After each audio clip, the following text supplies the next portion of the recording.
5년간 바보 같은 짓을 했다. 바로 잡아야 한다. 이렇게 얘기를 했습니다. 윤석열 대통령이 원전 관련해서 이런 얘기를 했는데요. 먼저 녹취를 좀 들어보고 얘기를 나눠보도록 하겠습니다.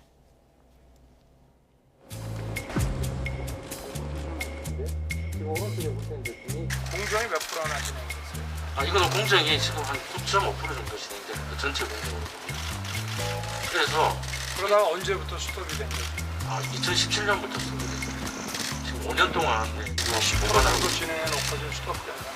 네, 그래서 거기 투입된 비용이 어느 정도? 탈원전을 해가지고 10% 정도 투자를 시키고 한 3,900억 정도가 만일 우리가 지난 5년 동안 바보 같은 짓을 안 하고 이 원전 생태계를 더욱 탄탄히 구축했더라면은 지금 아마 경쟁자가 전혀 없었을 것이라고 저는 확신합니다. 지금이라도 바로 잡아야 할 것입니다. 네.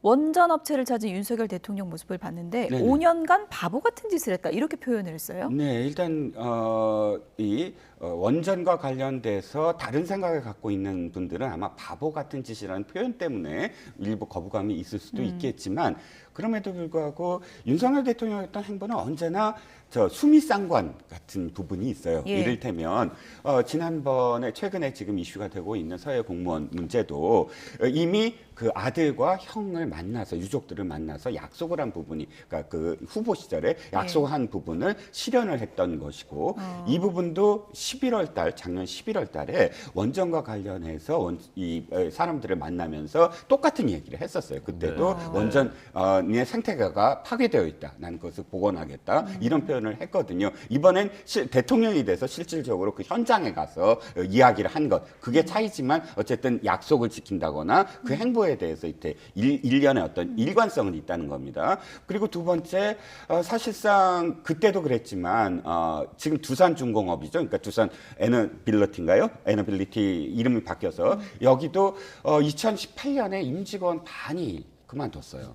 그리고 원전 부품 업체에 거의 지금 5분의 1밖에 안 남아 있는 20 예를 들어서 40개 업체라면 뭐 4개 업체, 5개 업체밖에 안 남아 있는 정도로 생태가 파괴된 건 맞습니다. 그러면 이게 원전이 하나 만들면 한 10년 걸리고 또 있는 원전을 복구하는데도 최소 2년에서 5년 걸립니다. 이것을 뭐 복구한다고 말은 하고 시행을 하더라도 지금 이미 폐쇄한 그만둔 업체들을 다시 어떻게 또 끌어들일 것이며 또 예를 들어서 5년 후에 정권이 바뀌었을 때 또 다시 뭐 탈원전을 한다 그러면 지금 투자할 업체들이 누가 있겠습니까? 이런 부분들과 관련해서 사실상 굉장히 많은 숙제를 지금 어저께 떠안고 지금 발언을 한 것이라고 여겨야 되겠죠. 네.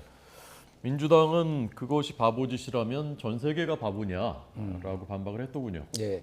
그러니까 탈원전 정책에 대해서 저는 뭐 정부마다 입장이 다르고 찬성할 수도 있고 반대할 수도 있다고 봅니다. 어느 게 무조건 옳다라고 접근할 필요는 없는데 예를 들면은 1, 2년, 3, 4년의 단기간이 아니라 20년 정도의 롱텀으로 보면은 탈원전 추세가 맞습니다. 전체적으로 신규 원전, 그러니까 중국이나 뭐 이제 러시아나 몇 군데를 빼놓고는 원전을 기존의 원전을 운영했던 미국이라든지 일본이라든지 이런 데들 원전이 다 줄여나가고 있거든요. 그게 이제 후쿠시마에서 이제 폭발한 이후에 원전에 대한 리스크가 커졌다라고 하면서 그리고 이런 것들이 이제 그러니까 재생에너지로 대체하는 추세는 맞습니다. 그래서 문재인 정부도 60년을 그래서 본 거거든요. 탈원전까지 보려면은. 그래서 이제 민주당의 비판은 이제 그런 부분이에요. 그런 부분이고 저는 뭐 윤석열 대통령의 탈원전에서 유턴하는 거는 이해할 수 있는데 어제 발언 중에 이런 게 있었어요. 원전 업계는 지금 전시다. 그러니까 탈원전이라는 폭탄이 떨어져가지고 여기가 지금 전쟁터가 됐는데 전시에는 안전을 중시하는 관료적인 사고는 버려야 된다라고 하면서 관료들을 질타를 했어요. 안전을 중시하는 사고라는 거는 이런 거 하면 안 된다. 원전의 안전만큼 중요한 게 있습니까? 제일 중요한 게 원전은 효율적인 에너지지만은 이게 사고가 나면 끝장이니까 가장 원전의 안전을 중시하는 거잖아요. 근데 대통령이 나서서 안전 중시하지 말고 원전 지으라고 이렇게 가이드라인을 내는 게 이게 적절하냐라는 거죠. 그러니까 원전 산업을 일으키는 거 하지만 안전에도 더욱더 신경 써라 이렇게 얘기하는 게 아니라 안전 신경 쓰지 말고 빨리 원전 지어. 이거는 굉장히 부적절한 발언. 이게 사실 주목을 좀 덜 받았는데 굉장히 위험한 발언이고 이 윤석열 대통령이 과거에 후쿠시마에서는 원전이 사실상 폭발하지 않았다 이런 발언 연장선까지 해가지고 너무 안전 문제에 대해서 지금 경시하는 거 아니냐, 가볍게 보는 거 아니냐, 이제 이런 우려가 나올 수밖에 없는 거죠. 예. 어쨌든 에너지 정책에서의 큰 변화를 만들겠다 이런 의지를 보인 행보라고 이제 볼 수 있을 것 같고요. 그리고 이달 말에는 나토 정상회의 가잖아요. 네네. 그런데 그 자리에 김건희 여사가 동행할 거라고 해서 이렇게 되면은 김건희 여사 입장에서는 공식 행보가 뭐 본격적으로 시작된다 이렇게 볼 수 있는 건가요? 네, 사실 지금 나토에 함께 가는 것부터가 대통령 부인으로서의 저는 첫 공식 행보라고 여겨져요. 예. 지금까지는 명분이 좀 있었거든요. 예를 들어서 전임 대통령 영부인들을 만난다든지 이런 부분들은 사실 공식이 아니더라도 김정숙 여사라든지 김옥숙 여사라든지 늘 비공개로 정권 초기에 전임 영부인들을 만났었던 걸로 지금 알려져 예. 있어요. 그런데 그게 공개가 되니까 뭐 지금 공식 행사다 이렇게 예. 표현이 되는 것 같고요. 그런데 그런 어떤 명분, 아니 만나서 정말 그 고충도 듣고 조언도 듣는다 이런 것 때문에 국민들이 어느 정도는 수긍을 했던 것 같아요. 근데 이번에는 좀 다를 것 같아요. 왜냐하면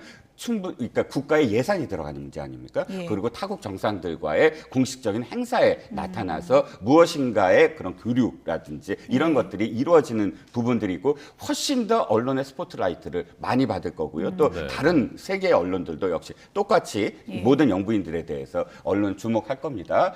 굉장히 큰 부담일 거예요. 이 상황이. 근데 이것 갖고 국민들이 당장 가지 마라 하진 않았지만 가는 과정들, 그런 가는 온 과정 이런 것들에 대해서 뭐랄까요? 비판하려고 하는 어떤 움직임들도 이미 있기 때문에 저는 굉장히 부담스러운 어떤 동행이 아닐까 싶습니다. 네. 다자 정상회의니까 여기 이제 배우자 프로그램이 따로 있다고 하고, 그러니까 거기에 이제 사실 안 가면 좀 그 모양이 빠지는 그런 것이긴 합니다. 예.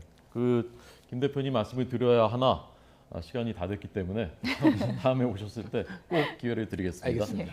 자, 이종근 시사평론가님, 김준희 대표님 두 분 오늘 분석 잘 들었습니다. 고맙습니다.